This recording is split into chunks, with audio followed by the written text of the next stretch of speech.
Greetings, everyone, and welcome to America in Focus, powered by the Center Square. I'm Dan McCaleb, Chief Content Officer at Franklin News Foundation, publisher of the Center Square Newswire service.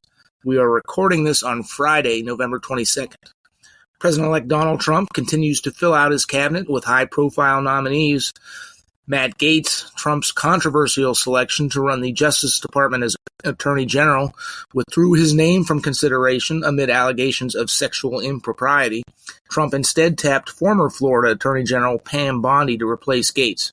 But arguably the biggest news of the week was the president-elect confirming that he plans to declare a national emergency over the border crisis, which would allow him to use the military to help secure the southern border and participate in his plan to potentially deport massive numbers of violent criminal offenders in the U.S. illegally.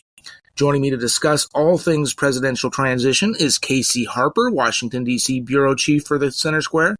Casey, let's start with the border. Tell us about Trump's plans there. Yeah, I mean, if you're a Trump supporter, you're really happy to see this. You're happy to see the level of aggression, the level of earnestness that Trump and his team are showing, not only on these picks, getting them out quick, picking mostly ones that are appealing to the base, and then also just making clear that the border is going to be a top priority and taking those extra measures. I think that's what, was a top campaign issue, and that's what a lot of Trump supporters wanted. And here we go. I mean, we're underway for what could be a very interesting few years if he really does follow through on some of these promises, in particular the mass deportations. And so, as you said, President-elect Donald Trump, he online on True Social posted that he basically confirmed reports that he was planning to use the military to deal with the border crisis. And essentially, he says that the southern border crisis isn't an invasion. He called it an invasion. There's been millions, estimates vary, but at least 10 million illegal immigrants have come into the country since Biden took office.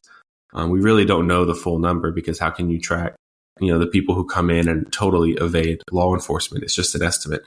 But so, he's calling that's an invasion, and therefore I have the right to use the military. Now, it's interesting. People kind of assume that this means that he's going to put the military at the southern border to prevent people from coming in. Now, that may be true. I think that'd be a reasonable assumption. But interesting, in the way that the original statement is worded, it says to reverse the Biden invasion through a mass deportation program.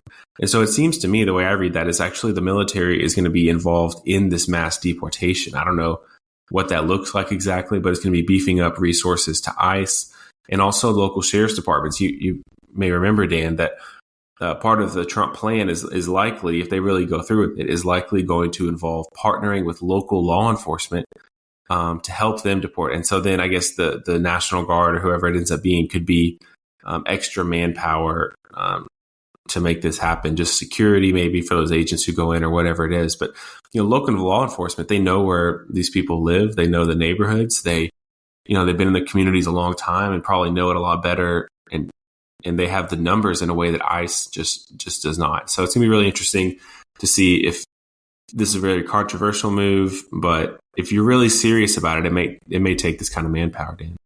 Yeah. And the move to call up the military to participate in what we think is a deportation plan. It's at odds with a number of governors from blue states across the country. Illinois Governor J.B. Pritzker this week said that plan is likely unconstitutional, illegal. California Governor Gavin Newsom has pushed back. Other governors have pushed back against the plan. Many of these are so-called sanctuary states where they don't allow law enforcement to cooperate with immigration and customs enforcement. So the potential for some conflict with the states is there. Yes. Yeah, definitely. And I think there's a few Democrats out there who are looking to make their name, prepare themselves for future presidential runs, and build their donor base by becoming the foil to Donald Trump. I mean, you've already seen it. Newsom has already said that he's going to launch this effort to slow Trump down because Democrats don't have the House or the Senate. This idea of who's going to stand up to Trump is a popular one in the Democratic Party. And so, yes, you see some of these governors saying it's going to be them. And there might be some legal fights. But honestly, Dan, there are millions and millions of illegal immigrants to deport without ever touching these states. I mean, there's tens of millions in the country. So Trump could easily, make a lot of progress on his stated goal without even winning those legal battles. Let's transition to the Gaetz withdrawing his name from consideration for the Attorney General seat. I think probably many Republicans in the Senate in particular are relieved at that. He was a controversial selection to begin with. He was shortly after he was nominated, he resigned from his U.S. House seat. Now there's a certainly far less controversial candidate that he's nominated to replace Gaetz. Do you think in Bondi, the former Florida Attorney General, do you think senators are somewhat relieved at Gaetz's withdrawal?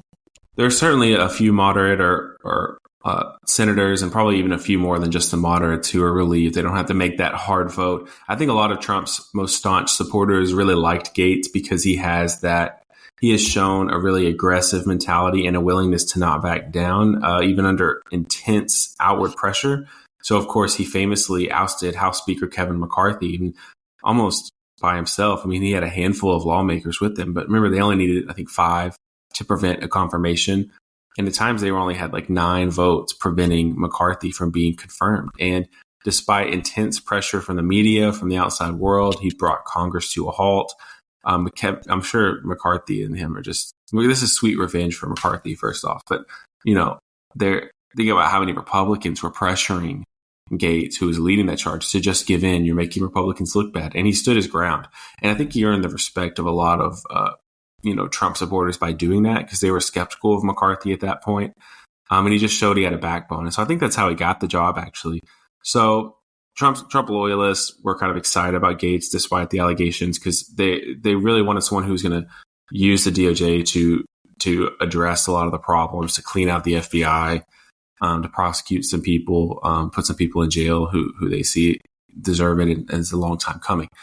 All that being said, it's not happening. Senators, probably relieved mostly, and I think Pam is going to be an easier vote. Now just Hegseth is the most controversial vote.